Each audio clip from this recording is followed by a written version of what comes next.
गुरु विष्णु गुरुदेवो महेश्वरः गुरु साक्षात् परब्रह्म लक्ष्मी श्री गुरुवे नमः உலக மக்கள் அமைதியாய் வாழ வேண்டும் நல்ல மழை பொழிந்திட வேண்டும் விவசாயம் நடக்க வேண்டும் நோயற்ற வாழ்வு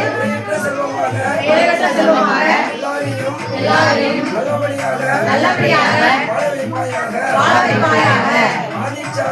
ஆதிச்சாய சோமாய மங்களாய குரு சுக்கிரன் ஆகியவே